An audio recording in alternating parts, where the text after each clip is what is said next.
자, 안녕하세요 여러분들. 역사는 측정. 네. No touch, no touch, no touch. 뭔 소리지? 여러분들 옛날에 그 개항기에 이제 이 외국 세력들이 우리나라의 그 이권들을 많이 가져가요. 그 중에서 미국이 참 좋아했던 게 뭐냐면, 미국은 옛날부터 왜 골드러쉬라는 게 있잖아요. 그래서 이 금을 찾아서 이 서부 개척들이 이루어지지 않습니까? 근데 똑같아요. 우리나라도 마찬가지예요. 우리가 왔더니 금에 그냥 눈이 멀어가지고 그냥 금을 어떻게 가져가 보려고. 그래서 그 이권들 줬단 말이에요. 줘서 이제 금을 채굴하는데, 와, 역시 미국이 확실히 금 채굴하는 데는 이 노하우가 있습니다. 뭔가 기계를 툭 갖다 대면 두두두두두 하면 금이 쭉쭉쭉 나오는 거야. 이걸 처음 본 사람들이 얼마나 신기하고 놀랬겠어요. 그죠? 그래서 그 금이 나오는 모습을 보면서 우와, 이게 뭐야? 라고 하면서 만져본 거야. 그랬더니 미국 사람이 이제 이야기했겠죠. Oh no, no touch, no touch. 이제 얘기했겠죠.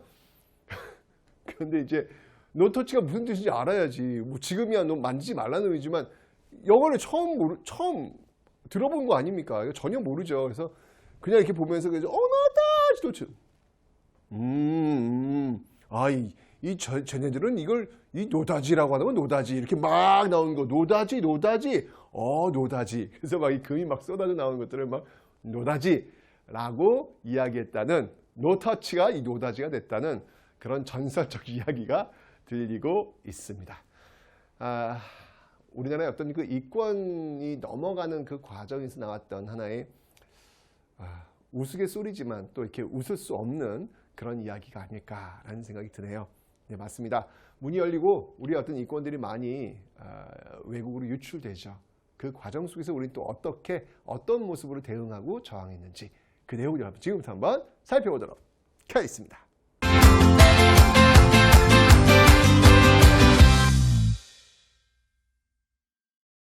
자, 여러분들 우리가 일단 제일 중요한 게 뭐냐면 강화도 조약 그리고 조미수호 통상 조약 요 두 라인을 일단 기억하고 계셔야 돼요.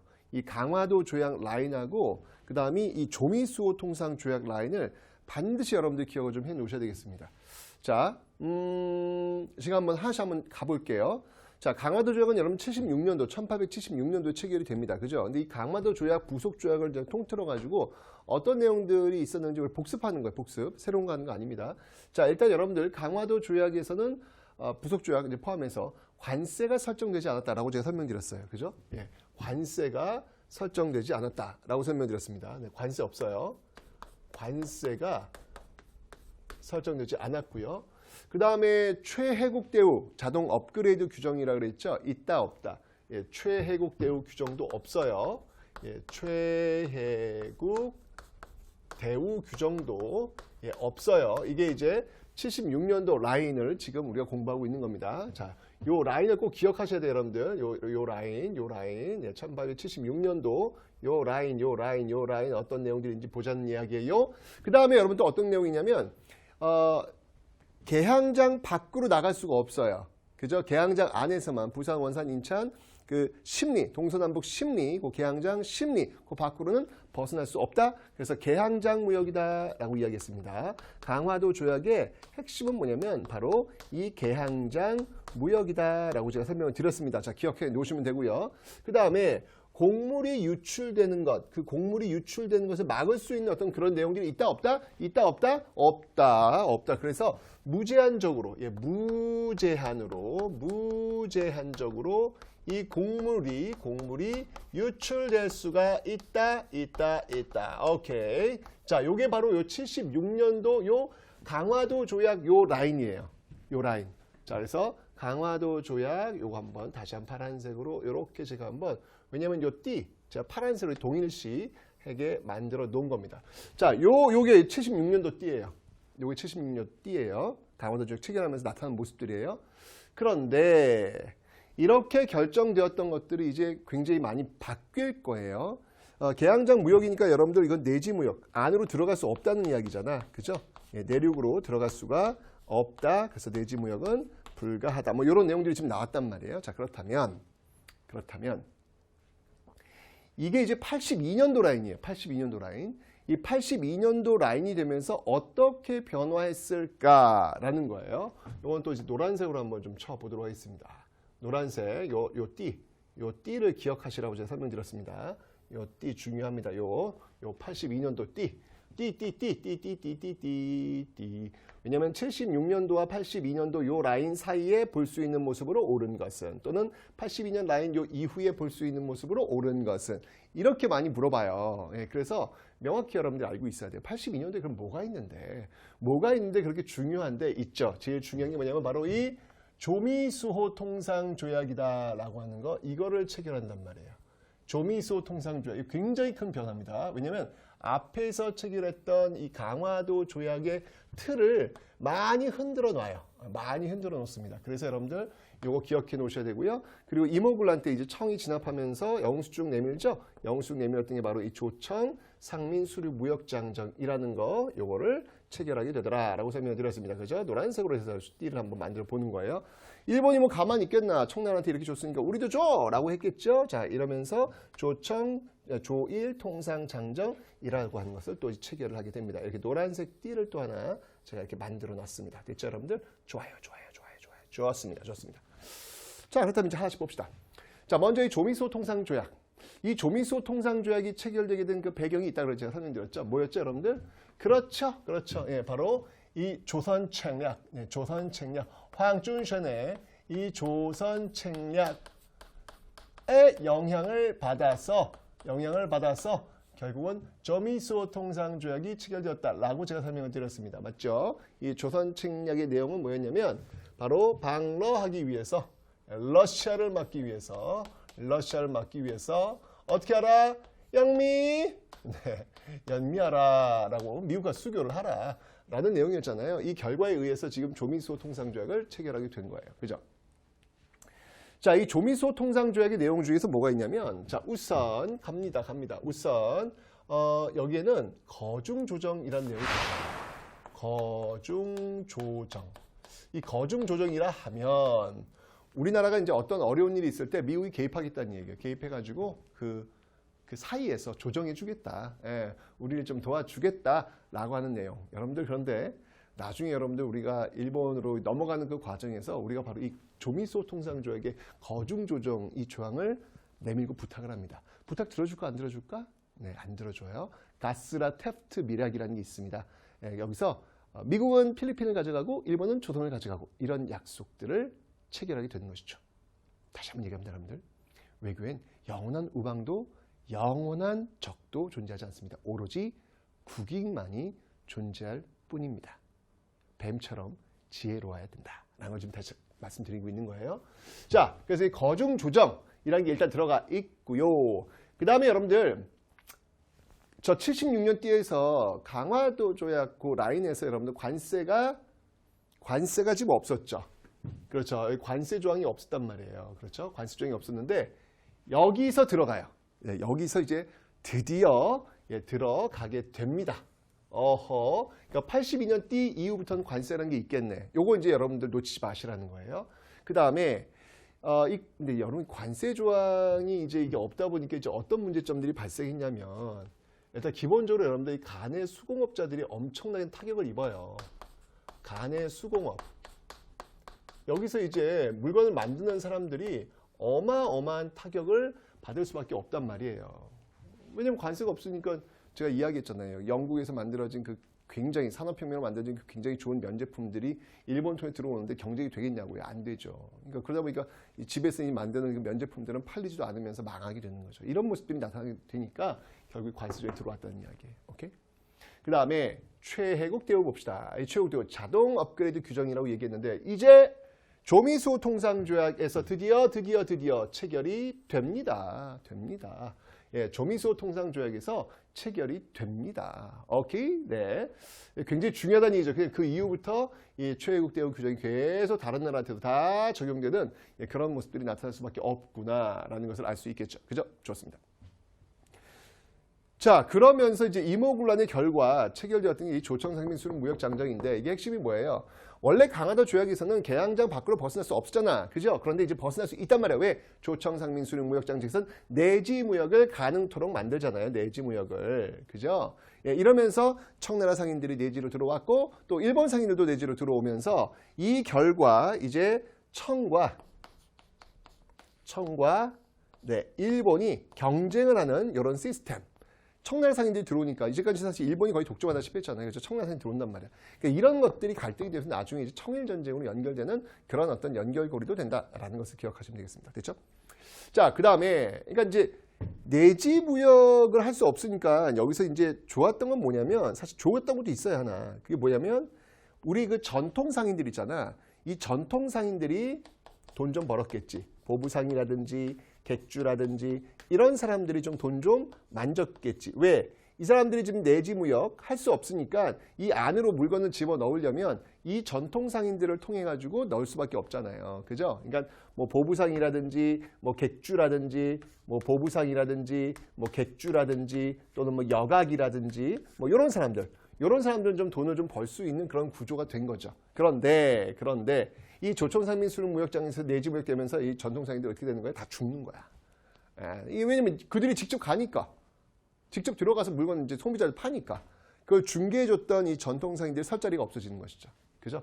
그러니까 조약이라는 게 이렇게 중요해요, 여러분들. 어떤 조약이 되느냐에 따라 가지고 그러니까 쉽게 생각해봐요, 여러분들. 아주 쉽게 생각해봐. 예를 들면 우리가 이제 외국과의 어떤 그 무역 관계 속에서 규제를 철폐했어. 규제를 철폐하다 보니까 어떤 일이 있었냐면 예를 드는 거야. 외국 기업이 우리나라에 들어와서 마음껏 자신들이 원하는 사업을 할 수 있도록 열어놨다고 생각해 봅시다. 자, 예를 한번 들어봅시다. 우버가 우리나라에 들어와서 마음껏 그걸 할 수 있도록 한번 열어놨다고 봅시다. 그럼 어떻게 될까요? 우리나라 택시 사업 자체가 무너질 수밖에 없어요. 그렇죠, 여러분들? 그래서 이제 그걸 못하도록 지금 우리는 택시법 이런 것들이 지금 보호돼 있잖아요. 결국 어떻게 했어요? 우버가 철수하고 나갔죠. 똑같은 거예요. 똑같은 모습이에요. 이게 지금 어떤 그런 진입 장벽이 있어가지고 제한이 없어버리면 이게 그걸 갖고 먹고 사는 어떤 전통적인 어떤 상인이라는 사람들은 무너질 수밖에 없는 거예요. 이해되시죠, 여러분들? 바로 이해되시죠? 여기 지금 그런 모습이 나타나고 있는 거예요, 지금.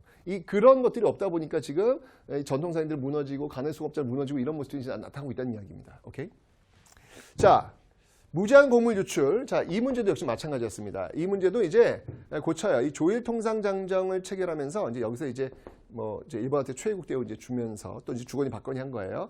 여기서 이제 방공령, 무제한으로 이 곡물이 유출되지 않을 수 있는 방공령 조항이 여기 이제 드디어 들어가게 됩니다. 다행이죠. 사실 이런 것들이 들어가는 거는 다행이죠. 막을 방자, 방어한다는 얘기죠. 곡물이 유출된 것을 막을 수 있는 어떤 그런 령, 이런 것들이 만들어지고 있다라는 거예요, 여러분들. 좋죠.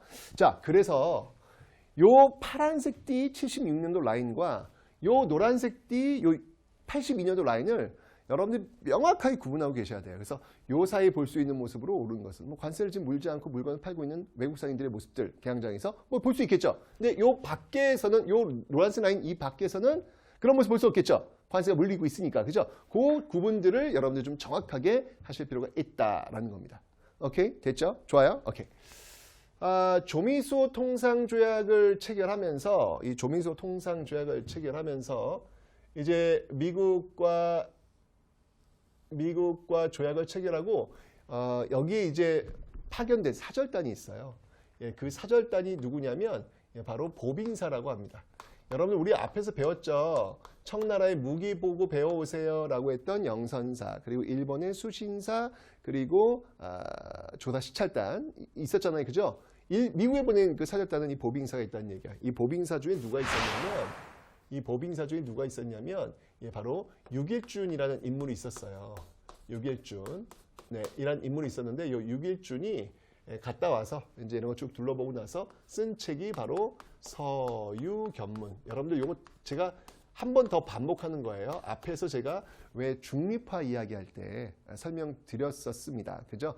영국이 거문도를 불법적으로 점령했을 때 이건 아닌 것 같다라고 해서 육일준 부돌러가 중립화론을 주장했다. 그리고 그 육일준이 이제 썼던 책이 서유견문이다라고 말씀드렸습니다. 이건 참고로 좀 하나 알고 계시라는 얘기입니다. 됐죠? 자, 어쩐지 이런 이제 80년 띠가 이제 형성됐어요. 자, 시간이 흘러갑니다. 자, 갑신정변, 네, 위로부터의 개혁, 실패로 돌아갔고, 아래로부터 개혁, 동학농민은 실패로 돌아갔고, 이제 갑오 을미개혁이 지금 단행되고 있는 어떤 그런 과정 속에서 을미사변, 명성황후시기 사건, 고종이 결국 어디로 돌아간다? 러시아 공사관으로 갔다. 그래서 아관파천. 자, 여기서 이제 문제가 발생합니다. 러시아 공사관으로 들어갔으니까 러시아가 또 영수증 또 청구할 거 아니에요. 예. 그러면 이제 여러분 뭘 줘야 될 거 아니야. 러시아한테 나 보호해주니까 고마워. 공짜가 어디 세상에. 분명히 줘야 된단 말이에요. 준단 말이에요. 그럼 러시아한테 뭐 하나 준다? 그러면 여러분 다시 앞으로 가볼게요. 지금 이 82년도 라인에서 지금 이 최혜국 대우가 조항이 적용됐단 말이에요. 이거 미국한테 줬으면 나는 다 줬다는 거야. 이후부터는요. 그죠? 그러면 이 최혜국 대우 조항이 아주 그 막강한 영향력을 행사하는 시기는 언제일까? 다른 나라한테 뭘 하나 주면 계속 다른 나라한테 뭘 줘야 되는, 그죠? 바로 이 아관파천의 시기. 이 아관파천의 시기가 되면서 저 최혜국 대우가 이제 완전히 그 힘을 마구마구 발휘하는 거야. 그러면서 이권 침탈이 아주 절정에 이르게 되는, 이권 침탈이 아주 절정에 이르게 되는 그 결과를 지금 도출하게 되더라. 아관파천은 그런 결과를 가져오게 된 겁니다. 자, 그러면 뭘 줬냔 말이에요. 자, 하나씩 봅시다. 먼저 러시아입니다. 러시아. 자, 이 러시아에게는 뭘 좀 참 많이 줬을 거 아니야. 그죠? 일단 삼림 체벌권. 나무를 좋아해 또 이 러시아는. 그죠? 예, 삼림 체벌권을 또 주고요. 오케이. 예, 그다음에 이제 절영도 조차. 절영도. 예, 이거는 이제 저탄소. 이 러시아 배가 이제 동해를 쭉 내려왔을 때 그 석탄이 필요할 거 아니에요. 연료가 필요할 거 아니에요. 그죠? 예, 이런 것들을 하기 위해서 절영도 조차 이런 거 달라고 하고요. 물론 이제 이건 여러분 잘 알겠지만 독립협회가 이제 막아냅니다. 만민공동이 열어가지고요. 예, 그 다음에 한러은행 이것도 이제 역시 막아낼 거예요. 독립협회가. 어쨌건 이런 것들을 지금 마구마구 지금 남발하고 있는 그런 모습들 러시아에 있고요. 그 다음에 이제 미국입니다. 미국은 뭘 좋아한다? 골드. 네, 금을 좋아해요. 예, 그래서 여기 운산금광. 와, 여기서 지금 금이 여러분들 막 쏟아져 나옵니다. 진짜 노다지. 와우. 이 운산금광을 주고 있고요. 그 다음에 이제 철도 부설권을 줘요. 어디로 주냐면 경인선. 어허. 경인선이면 우리가 최초의 철도 아니야. 그렇죠? 근데 이제 나중에 이제 이게 어디로 넘어가냐면 일본으로 넘어갈 거예요. 일본으로 넘어갈 거예요. 결론적으로 얘기하면 우리나라 그 경인선, 경부선, 경의선 이건 전부 다 일본이 놓았습니다. 하지만 그 전에는 미국이 이제 이렇게 경인선은 원래 철도 부설을 갖고 있었다라는 거예요. 그 다음에 여러분들 이제 일본, 프랑스 한번 프랑스. 예, 프랑스 같은 경우 여러분들 역시 광산채굴권 넘기고요. 예, 그 다음에 경의선. 경의선. 이 철도 부설권은 프랑스가 갖고 있었거든. 예, 그거를 이제 나중에 또 넘겨요. 어디에? 일본으로. 이렇게 되는 거예요.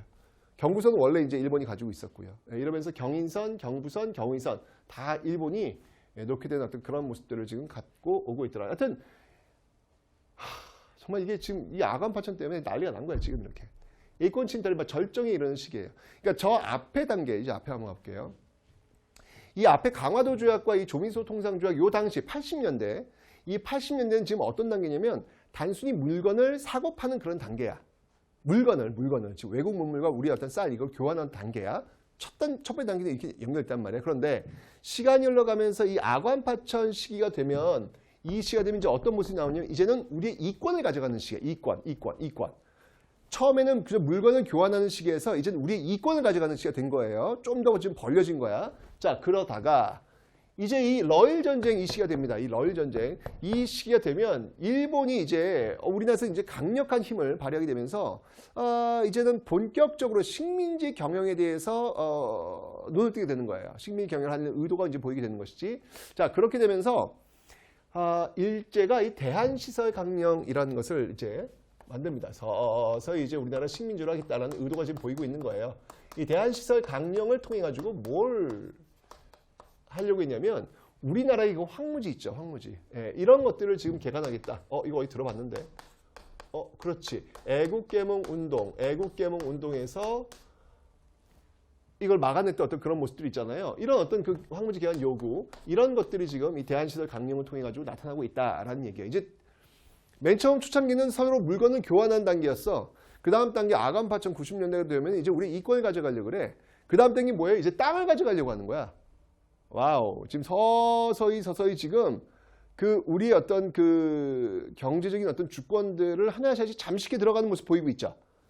자, 그 다음 단계로 한번 가볼게요. 그 다음 단계. 이 을사늑약이 체결되면서 이 을사늑약 체결되는 이 1605년 이 시기에 어떤 일이 있었냐면 이제 이 널전에서 일본이 확실히 승리하면서 이제 완벽하게 그냥 우리 어떤 그 경제적 시스템을 지금 장악하려고 합니다.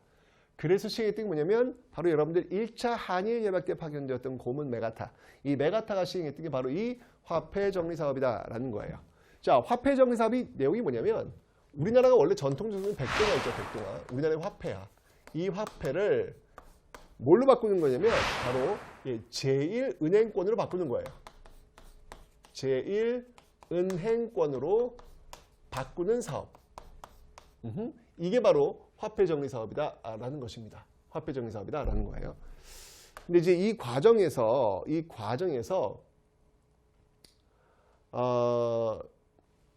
백동화 예를 들면 백동화 10,000원이야. 10,000원이면 제1은행권 10,000원으로 바꿔주면 되는 거 아니야. 그죠? 근데 문제는 뭐냐면 이걸 안 바꿔주는 거야. 백동화를 가져가면 이거 불량인데? 이거 가짜인데? 이건 제대로 가치가 안 되겠는데? 이렇게 되면서 10,000원을 가져갔는데 나한테 1,000원밖에 안 주는 거야. 또는 아예 안 줘. 내 돈 어디 간 거야? 날라간 거야. 화폐정리사업을 통해서 이런 일, 일대 교환이 안 되는 거야. 등가 교환이 안 되는 거예요. 그럼 어떤 일이 벌어질까? 이 당시에 그런 그 화폐들을 많이 가지고 있었던 예를 들면 은행자본이라든지 상업자본들 백동을 많이 가지고 있었을 거 아니에요. 그죠? 이 은행과 상업자본이 당연히 타격을 받을 수밖에 없는 것이죠. 이렇게 되면서 굉장한 큰 피해를 보게 되더라라고 하는 겁니다. 그러니까 이 백동화를 없애는 거니까 이 백동화를 만드는 곳이 어디였냐면 바로 그 80년대 근대 시설 중에 하나였던 바로 전환국이라는 게 있어요. 전환국. 이 전환국이 어떻게 될까요? 백동화가 이제 못 쓰니까 당연히 폐지가 되겠죠. 전환국 폐지가 되는 거예요. 80년대 만들었던 폐지. 뭐 전환국, 방문국, 기기창, 그리고 우정총국 다 80년대 초반에 만들어진 것들인데 이제 이렇게 하나씩 없어지는 그런 모습들. 그리고 이때 시행된 게 뭐였냐면 은본위제, 금본위제. 이거 은이 아니에요, 여러분들. 네, 금본위제가 이때부터 또 시행이 됩니다. 이거 여러분들 어디 들어봤죠? 은본위제 시행됐던 건 이제 갑오개혁에서 1차 갑오개혁에서 은본위제가 시행되었다라고 했는데 이제 메가타 화폐정리 사업에서 드디어 금본위제, 금이 있는 만큼만 화폐를 찍어내는 것이죠. 이런 것들이 지금 시행되고 있더라라는 얘기입니다. 이 화폐정리 사업은 뭐냐면 이제 우리의 메커니즘, 이 경제 메커니즘을 장악하겠다는 얘기예요. 자, 다시 한번 봅시다, 여러분들. 강화도주의 문이 열렸어. 그때는 그냥 단순하게 물자를 서로 교환하는 단계였어. 그죠? 여기 1단계야. 그 다음에 이제 아관파천 그 시기. 이제는 우리의 이권을 가져가는 단계야. 이게 2단계야. 그 다음에 3단계. 러일 전쟁을 이제 기점으로 해가지고 우리의 토지를 가져가려고 그래. 이게 3단계야. 그 다음에 이 화폐 정리 사업을 통해서 우리의 경제 시스템을 장악하려고 그래. 이게 4단계야. 어때요? 착착착착착. 그저 맨 처음에 물자를 교환하려는 그 모습들이 와우, 이렇게 변하면서 결국은 식민지로 갈 수밖에 없게끔 지금 만들어 놓고 있잖아요. 무섭다는 거예요, 여러분들. 제가 그래서 앞에서 한번 이야기했을 거예요. 조약이라고 하는 거 잘 맺어야 된다고. 그저 단순히 조그만 틈이 하나 벌어진 것 같지만 그 틈 사이로 굉장히 어떤 우리의 삶이 변화할 수 있는 거라고. 잘 봐야 된다고. 예. 자, 일제는 이제 이런 모습들을 보이면서요. 어떤 일이 벌어지냐면 특히 이제 백동화를 제1은행권으로 바꾸려면 돈이 필요할 거 아니에요. 그죠? 바꿔줄 수 있는 돈이 필요할 거 아니야. 제대로 안 바꿔준다 할지라도. 그죠? 이걸 어떻게 그러면 돈을 찍어내는 게 아니라 일본에서 차관을 빌리도록 해요. 예, 그래서 이걸 계기로 해서 일본의 어떤 차관이 굉장히 뭐 이것 외에도 또 많아요. 예, 이것 외에도 또 이제 뭐 시설한다고 해서 뭐 차관이 굉장히 많이 들어오게 되는 한 예로 이제 이런 것들 차관이 많이 들어오게 되는 어떤 그런 모습들이 있다라는 거 기억해 두시면 되고요. 그 다음에 이제 본격적으로 식민지가 되었을 때 이 식민지 토지를 어떻게 운영할 것이냐라고 해서 이 동양척식 주식회사가 1908년도에 이제 만들어집니다. 나중에 이제 1910년대 일제가 이제 토지조사 사업 시행하는데 아주 여기서 이제 어마어마한 돈을 벌게 되는 그런 모습으로 가게 될 겁니다. 됐죠? 이거예요. 강화도 조약으로 문이 열렸던 우리가 이렇게 물물 교환에서 이권 침탈에서 그다음에 토지 약탈에서 그다음에 경제 시스템으로 약탈되는 이런 어떤 그 과정들이 이어지면서 경술국치 1910년 8월 29일로 연결되고 있더라라고 하는 것이죠. 자, 그렇다면 이 과정에서 우리는 그럼 또 가만히 있었느냐? 그렇진 않다는 얘기죠. 우리도 나름대로 저항을 했습니다. 자, 어떤 경제적 저항이 있었는지 경제 구국 운동을 한번 살펴보도록 하겠습니다.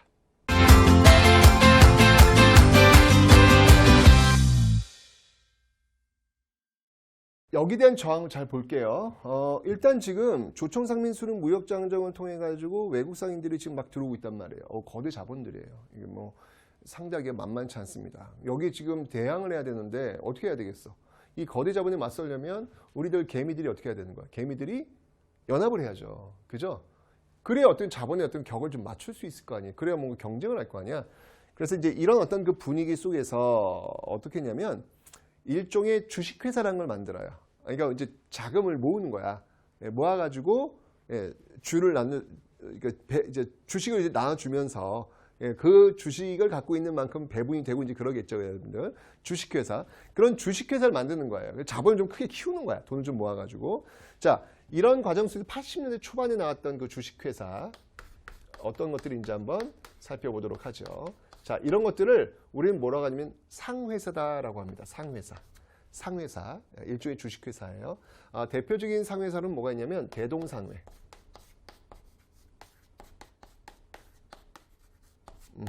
그 다음에 장통회사.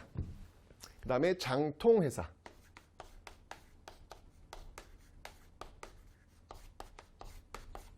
(83년도) 뭐 이런 어떤 그 회사들이 80년대 지금 이런 외국 자본들이 들어오는 과정 속에서 만들어지고 있더라라고 하는 거. 나름대로 어떤 그 대응이라고 볼 수 있죠. 상회사 있고. 그 다음에 80년대 후반으로 한번 가볼게요. 80년대 후반으로 가기 위해서는 우리가 이 80년대 초반에 체결됐던 이 방공령을 좀 이해를 좀 해야 되겠습니다. 이게 지금 무제한 곡물 유출을 좀 막을 수 있는 그 법령이 있긴 있는데 여전히 이 법령이 지금 시행되지 않고 계속해서 곡물이 유출되고 있는 어떤 그런 모습이 나오고 있다는 이야기예요. 그래서 이 방공령을 시행을 한번 해봐야 되겠다. 라고 하면서 이 방공령이 드디어 시행되는 그런 모습들로 나타나고 있습니다. 자, 언제였냐면요. 80년대 후반이에요. 80년대 후반. 특히 89년도, 90년도 이때 이제 이런 것들이 굉장히 많이 시행되는데, 자, 이 방공령이 시행된 지역이 어디였냐면 그 함경도 지역과 황해도 지역.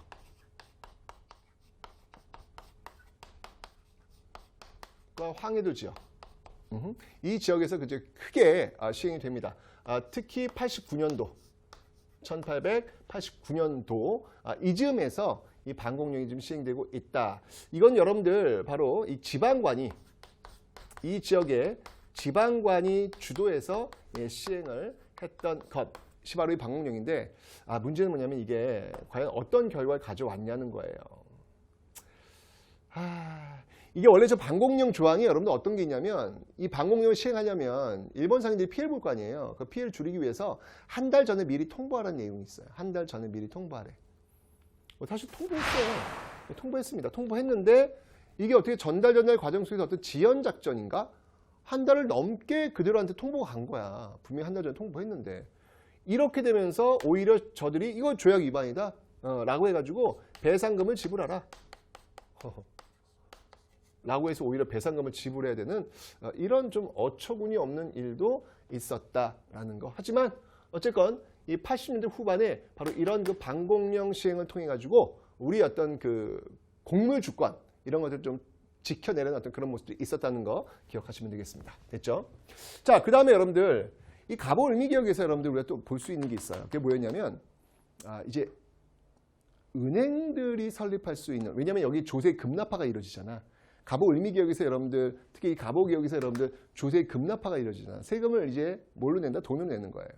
그럼 그 세금을 돈으로 낼 때 그 세금을 받을 수 있는 공간이 필요할 거 아니야? 은행. 지금도 여러분 세금 은행에서 받잖아요. 그죠? 그런 모습들. 그러니까 이렇게 되면 자연스럽게 은행들이 들어서게 되는 거예요. 갑오을미개혁, 어떤 조세 급납화 이런 것들이 영향 속에서 이런 민족 자본들, 이 은행들이 들어서게 되는데 어떤 은행들인지 한번 볼게요. 이게 지금 여러분들 지금 뭐 신한은행이라든지 또는 우리은행이라든지 이런 은행들의 어떤 역사가 여기서부터 출발하는 거예요. 여기서부터 출발하는 거예요. 자, 어떤 은행인지 한번 보도록 하겠습니다. 먼저 조선은행, 조선은행. 네, 이게 이제 96년도. 카볼미디어 94년, 95년이잖아요. 이 영향 속에서 이제 이런 은행들이 지금 나오고 있다는 얘기죠. 그 다음에 한성은행, 한성은행. 이런 은행 같은 경우에는 97년도. 그리고 또 어떤 은행이냐면 천일은행, 천일은행. 이 천일은행 역시 마찬가지로 이거는 90년대 후반. 이런 은행들이 지금 들어선다는 얘기예요. 이런 은행들의 역사가 지금 아까도 얘기했지만 뭐 우리은행이라든지 또는 뭐 신한은행 이런 은행들과 이제 쭉 그 역사가 연결되면서 나타나고 있다라고 하는 거 기억하시면 되겠습니다. 됐죠? 자, 이런 은행 설립이 되고 있는데 이것도 뭐 어떤 저항의 의지라기보다는 바로 이제 이런 어떤 그 변화에 어떤 대응하려는 이런 모습들. 근데 여러분 이 은행들 이게 지금 굉장히 돈들 많이 갖고 있을 거 아니에요. 백도가 많이 갖고 있을 거 아니야. 나중에 이제 은행 자본들이 어떻게 될까요? 메가트 화폐면서 완전히 망하게 되는 거죠. 그죠? 그런 어떤 모습들을 좀 놓지 마시라는 얘기입니다. 자, 문제는 뭐냐면 야관 파천이란 말이에요. 야관 파천이 되면서 이권 침탈만 절정에 이르고 있단 말이에요. 그죠? 이거 막아내야 되겠죠? 그래서 전개됩니다. 이게 바로 이권 수호 운동이다라는 거예요. 자, 그러면 이 이권 수호 운동을 전개했던 그 대표적인 조직이 어디냐는 거예요. 이거 우리 배웠죠, 여러분들? 네, 바로 독립협회가 되겠습니다. 독립협회. 독립협회가 이제 뭘 열어요, 여러분들? 그렇죠? 예, 만민공동회 여잖아요. 이 만민공동회를 통해 가지고 이런 것들을 저지하려는 그런 모습들이 나타나고 있는데 사실 이 독립협회는 여러분들 이 옆에 있었던 상권수호 운동과도 연결이 돼요. 예, 그대로 연결되는 건데 자, 어쨌든 이 독립협회 이권수호 운동의 결과 어떤 일들이 있었다? 예, 바로 저 위에 있는 거 그대로 보면 돼요. 전령도조차 이거 막아냅니다.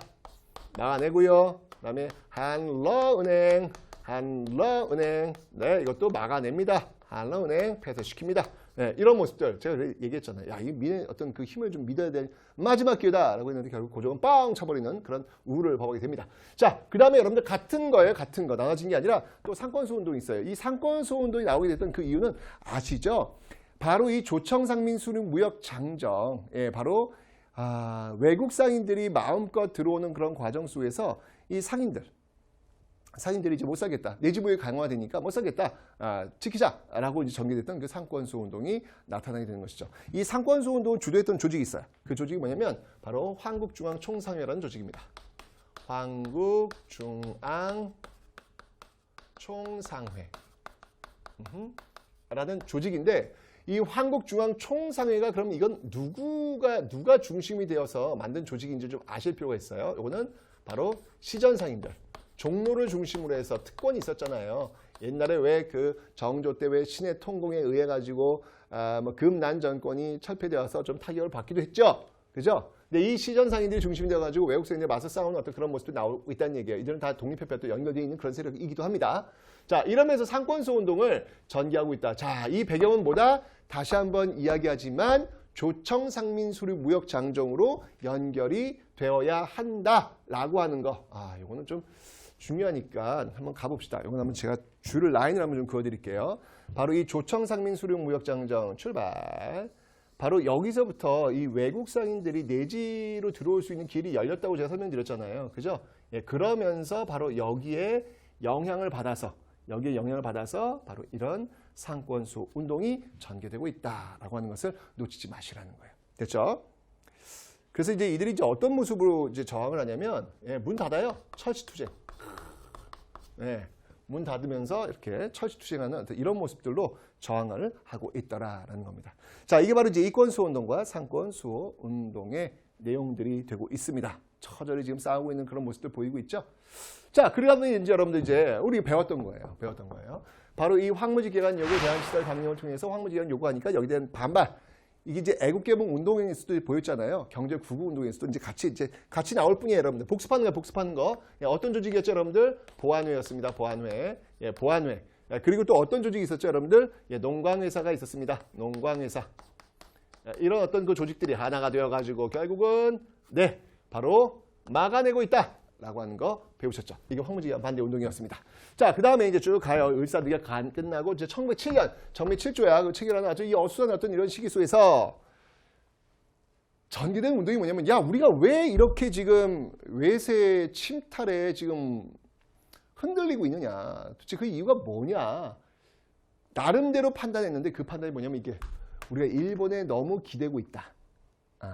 일본의 어떤 차관 같은 거 빚을 너무 많이 졌다. 그래서 우리가 이 빚을 갚아야만 우리 어떤 자주적인 어떤 그런 주권을 세울 수 있다라고 판단한 거예요. 그래서 이 빚을 갚자라고 전개됐던 운동이 뭐냐면 바로 이 국채보상운동이다라고 하는 겁니다. 당시 그 나라빚 1,300만 원 돈. 나라의 빚 1,300여만 원. 이거를 갚읍시다 라는 건데, 자, 이걸 주도했던 인물이 누구냐면 서상돈 이라는 인물이고요. 중요한 게 있어. 이 국채보상운동을 시작한 지역을 좀 기억하고 계셔야 돼요. 지역을 꼭 기억하셔야 돼요. 굉장히 중요합니다. 그게 뭐냐면 바로 대구예요. 이건 시험에 정말 잘 나와요. 여러분들 꼭 기억하셔야 돼요. 왜냐하면 1920년대도 바로 이런 운동이 전개가 돼요. 이런 운동이 이게 이제 일제강점기로 연결되면서 계속 나옵니다. 나오는데 경제 구구 운동이 나오는데 그때 이제 있었던 운동이 뭐냐면 그 물산장려 운동이라는 게 있어요. 물산장려 운동. 이거는 뭐냐면 국산품 애용 운동이에요. 1920년대. 그 물산장려 운동, 국산품 애용 운동이 시작된 곳은 평양이에요. 전국 확산된단 말이야. 이 국채보상운동은 대구예요. 대구에 출발해가지고 전국 확산되는 그런 모습들. 그러니까 그 지역이 중요해. 시험 진짜 잘 나옵니다, 여러분들. 꼭 기억하시면 되고요. 그리고 바로 이런 운동들을 알리기 위해서 언론에서 굉장히 많이 활동을 해줘요. 특히 이제 그 당시에 대한매일신보. 이 대한매일신보가 굉장히 많은 홍보를 해주고 있더라. 라고 하는 것도 기억을 좀 해놓으시면 되겠습니다. 이게 국채보상 운동 같은 경우 여러분들 나라빚 갚자는 운동이잖아요. 진짜 남녀노소 불문하고 진짜 뭐 금가락지면 몸에 다 갖고 내와서 그 빚을 갚자는 그 운동에 동참해요. 이런 모습들이 있기 때문에 나중에 여러분들 우리 IMF 터졌을 때 왜 금모기 운동하잖아요. 그래서 그 금모기 운동할 때 제2의 국채보상 운동이다라는 이야기가 있을 정도로 그러니까 그런 역사를 갖고 있다는 게 중요한 거예요. 그런 역사가 있기 때문에 배웠기 때문에 그런 위기가 왔을 때 또 우리는 하나로 이제 뭉칠 수 있는 그런 힘이 되는 것이죠. 역사를 배우는 이유는 바로 이런 것 같아요. 그런 역사가 없다면 그걸 시도한다라고 하는 게 굉장히 쉽지 않아요. 근데 그런 것들을 역사 속에서 우리가 학습하면서 나라가 어려울 때 우리는 무엇을 해야 되는구나라는 것들을 본능적으로 알게 되는 거예요. 역사는 여러분들 학습을 통해서 몸을 움직이게 하는 것이 아니라 본능적으로 움직이게 할 수 있는 그런 힘을 가지고 있다. 그게 역사고 그래서 역사를 배우는 것이다 라는 것이죠.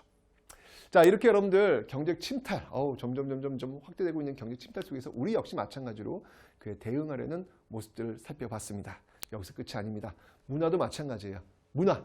자, 이런 상황 속에서 또 어떤 면으로 이 문화의 수호를 해냈을지 그 모습도 한번 살펴보도록 하겠습니다.